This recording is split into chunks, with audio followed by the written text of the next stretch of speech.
So hello guys and welcome back to my channel. If you're new here, I'm William Herrera from prophotography.ca. I'm a photographer and videographer based in Bradford, Ontario. So in today's video, I'm going to unbox ad100pro 100 and I'm going to compare this to my old Godox tt685c, and I'm going to make like the comparison of the power, the other features that it has, whether you want to buy the tt685c or you want to do the ad100 pro. So if you want to know more, just stay tuned and let's do the unboxing. So in today's video, we have the ad100pro 100 that we're going to unbox. This one is capable of 2.4 gigahertz TTL, 108,000 high-speed sync, and 2600 milliamps battery. Then it has a modeling lamp.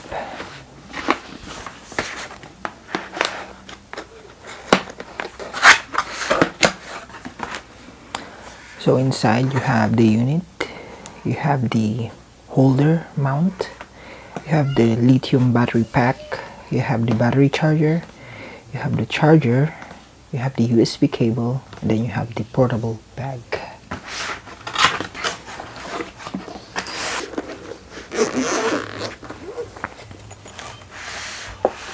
Now we have the unit itself.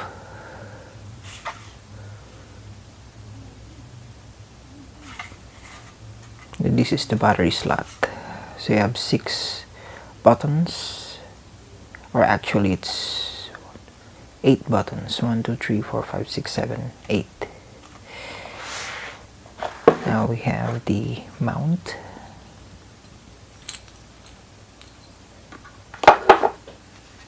We have the lithium battery.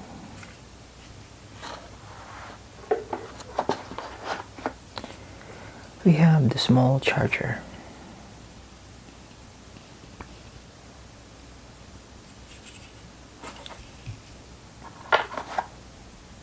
And this is the outlet charger or plug. And we have the cable on.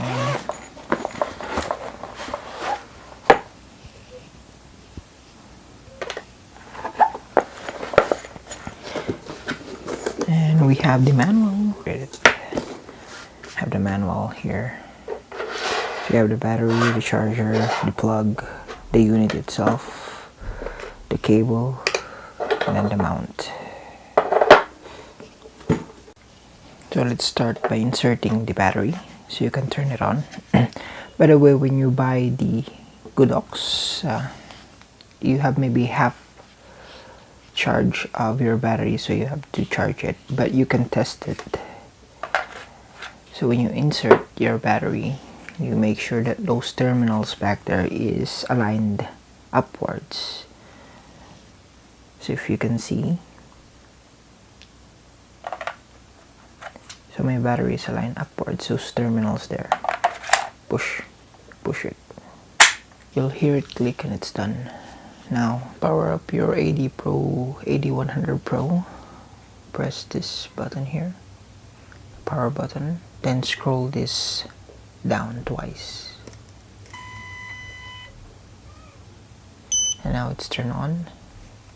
Now my modeling lamp is on, which is this one here. So to turn that off, press it once. So you have 6 buttons. You have the mode, you have the menu, you have the modeling lamp, you have the group and channel button, you have the zoom button, you have the test button here, you have the power button, you have the scroll and selection button here set. So your mode, I'm on manual mode, multi, TTL. So you have 3 modes. You have manual, multi, and TTL. On menu, there's a lot of options here that you can choose from. Standby, delay that you can tweak. So I have the beep on, So we'll try it. So the beep is on. Now I'll try to turn it off.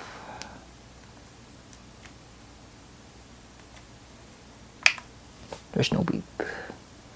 So there are some options here that you can tweak. So for example, this photo.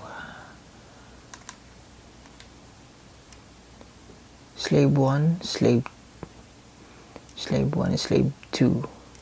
So you can make this a slave, but in default this is off.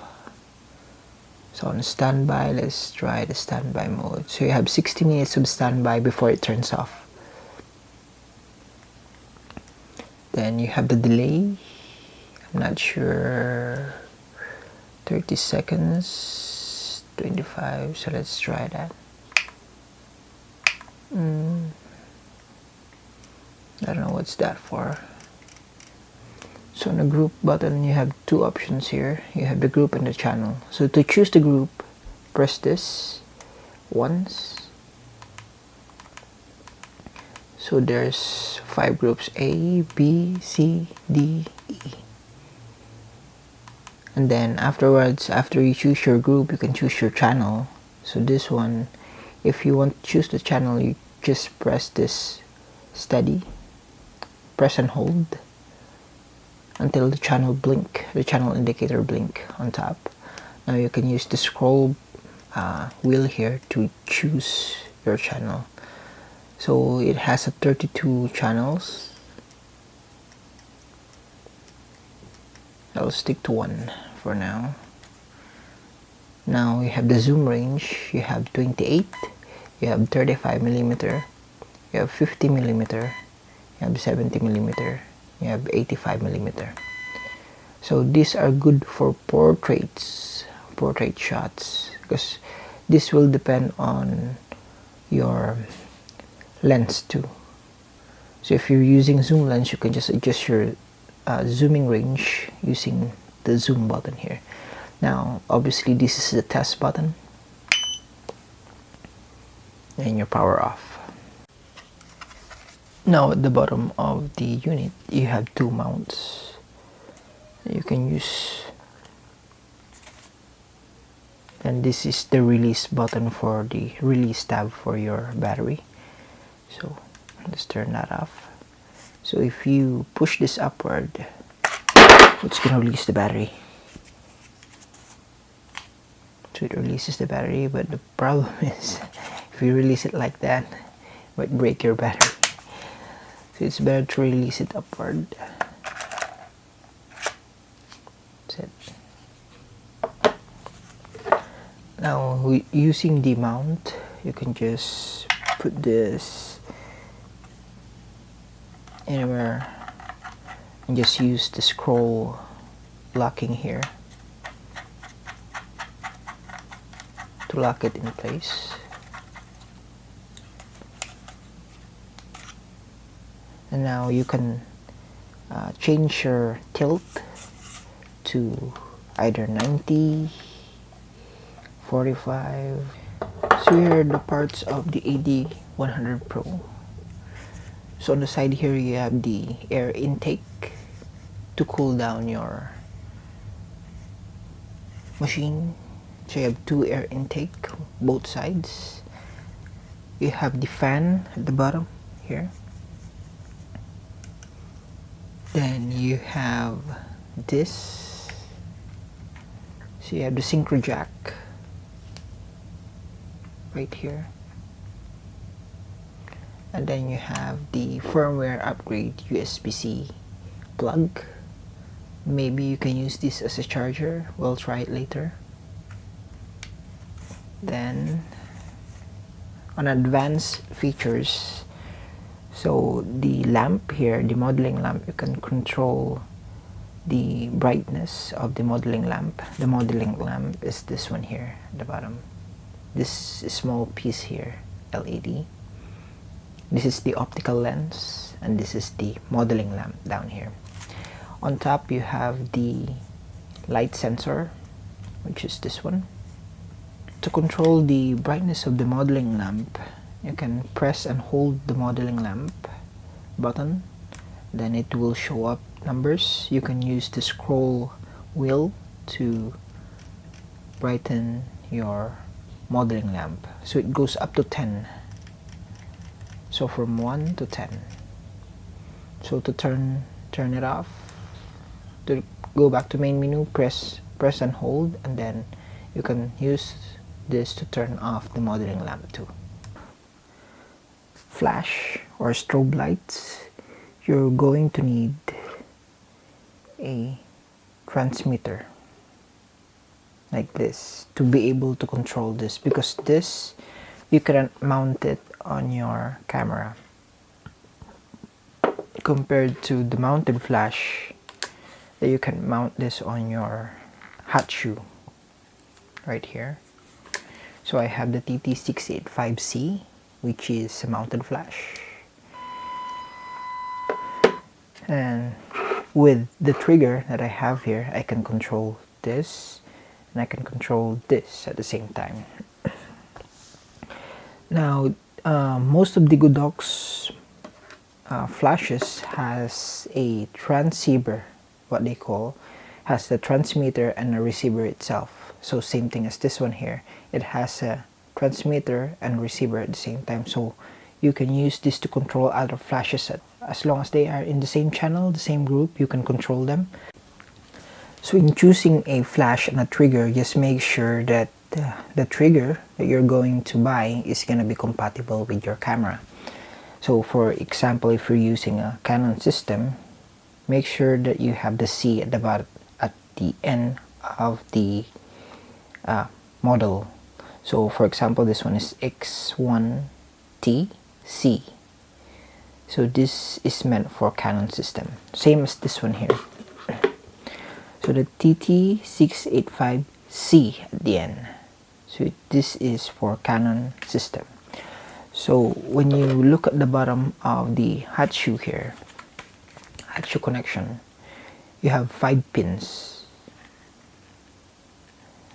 Okay, because if you're using Canon and you have the universal type of flash which has a single pin only, the Canon system won't read this, but you can still use this. But other options like high-speed sync and other things that you can do with the flashes, your camera won't read this. So it's better to get a flash that is meant for your system to be able to control other options of flash. So the power comparison for the Godox ad100pro and the tt685c, this one goes up to 256, one of 256. This one goes up to one of 128 only. That's the maximum lowest output of the tt685c flash. Right, and this is rated 100 watts. This is rated 60 GN only. So there's a big difference between the power, but upon checking, when I took pictures using full power and up to the lowest power of both flashes, they both give similar results. But this one, the ad100pro, spreads out the light evenly because it's circle compared to the flash that is like rectangular style. Now this one doesn't have a reflectorize that you can pull out compared to this flash here, but I broke the pull out spreader, so it doesn't really work now. So this one you can pull a card here and then you can use that as a flash. For example, this one here.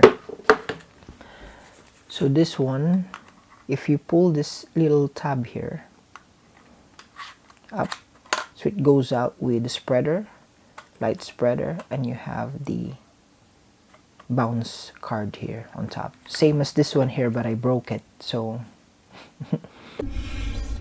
okay, so let's look at the two images that I captured, both using a flash. I'm using the same settings on my camera, which is at ISO 100, aperture of 5, and then the shutter speed of 125 of a second, and then at 56mm. So the first one that I took is I used the ad100pro flash, and you see it's all blown out, and as you can see, the spike of the highlights here is really high, but the colors of the blue, green, yellow, and red is spread at the bottom of the histogram. Now if we go on to the next image that I took using the tt685c, the spike is almost closer to the edge of the highlights. So you have the red, yellow, blue, green and stuff. It's all compressed on this side here. Now if I put it on auto, I go back to my ad100pro flash here. If I hit auto on my Lightroom, it'll spread out the exposure, but you have that highlight spike here at the end, and as you can see, it's all blown out. It's really blown out, so that means that the power of the ad100 is really overexposing the image. Now if I hit the auto on the tt685c, my second image, see that the exposure spreads out evenly, but you have that spike, and it's still overblown, but compared to this one here, it's really, there's no contrast. You can see any details here. Even if I zoom in to this is the ad100pro, and this is the tt685c. So there are some details on the tt685c compared to the... Now let's compare the lowest output power of both flashes. On this side here I have ad100pro, and on the other side I have tt685c. Now if I look closely to the ad100pro result, I have the histogram still workable, but on the tt685c it's almost really dark, as you can see on the histogram. Let's try to hit auto on this one here, and that makes it more better. How about the tt685c? Spread it. It's almost the same result.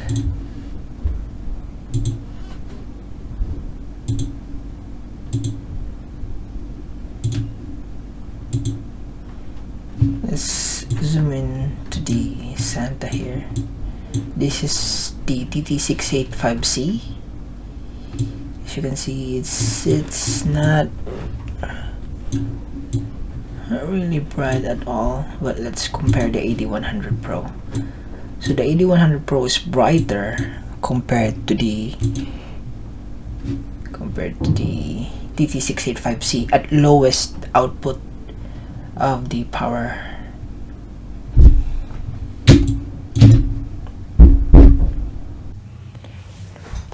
Okay, so why would you choose a system that has the wireless trigger and wireless transmitter? It's because when you mount the flash on your camera, especially if you have a full frame camera and you have a zoom lens like this, it's gonna be heavy for you, right? If you hang this on your the holster or something like that to hold it, this is gonna give weight to you plus the flash, right? So it's better if you mount this trigger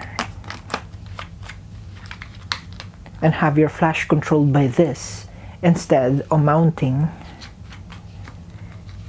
your flash, your heavy flash, onto your camera. See how heavy is this, right?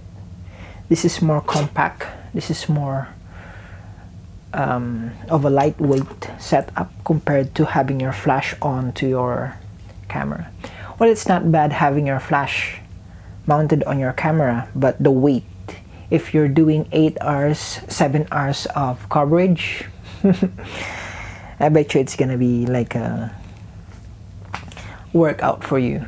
If you're holding 2 cameras with 2 flash mounted, good luck with that. But yeah, I'd rather choose the trigger and have all my flashes set up on every corners of the venue and just trigger it with this. That's gonna be the easiest way for you and lightest way of doing the event coverage. Okay, so here's the advantage of using the ad100pro with this type of battery compared to the AA battery that we have on the tt685c, is that you can have a faster recycling time of your flash. So even if you use this on a full power,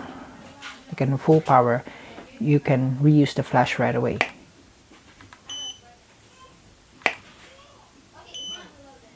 See, while this one here, if you use this on full power, it'll take how many seconds for you to reuse it at full power again. So it's not lighting up. Now it's light up. Now you can reuse the flash again at full power. So that's another advantage of using this type of battery with this type of flash. So same as this one here, the tt685c of newer, which uses the Godox battery.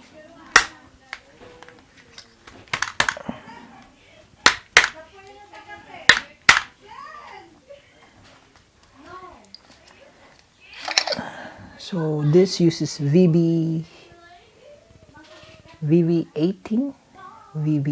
battery from Godox brand, and this is just a single lithium battery. So when you turn on this type of flash, this has a faster recycling time too because the battery is lithium, so you can reuse it right away. I'm at 1/16. I can go to 1/1 full power. See the difference between them. This one has maybe 0.5 seconds before you can use the flash again. So both of them has faster recycling time if you have a lithium battery type compared to the AA type battery like this one's here. Okay, so those are the comparison between the results of the tt685c Godox flash, mounted flash, and then the result from the Godox ad100, which is an off flash type of trigger, or like strobe type. And let's go with the advantage. The advantage of having the ad100pro is that your battery is just one, right? You don't have to, compared to the tt685c that you have to recharge your battery, you have to change your battery once it's low. And this one will last you around 360 full power shots, this ad100pro battery, compared to this, which may last you maybe around 70 or 50 shots per full charge of battery, and this uses AA battery. It's hard to tell whether you need this or you need this, but for me, I'd rather have both of them, because once this is all out and you don't have any way of charging this, because you only have one battery, then you can just go with this one here and then have a pack of AA batteries with you, then just swap it out. But I don't know, I can't justify enough to spend around $350, maybe $370 for just a flash like this compared to this one here. Though it has some advantages. If you're on a tight budget, you can go with the tt685c as a starting point for your flash. Then later on you can upgrade to ad100pro or some similar higher end flashes like ad200 pro. If this video helps you out, please consider subscribing and hitting that like button, and visit my website www.propphotography.ca. See you on my next video.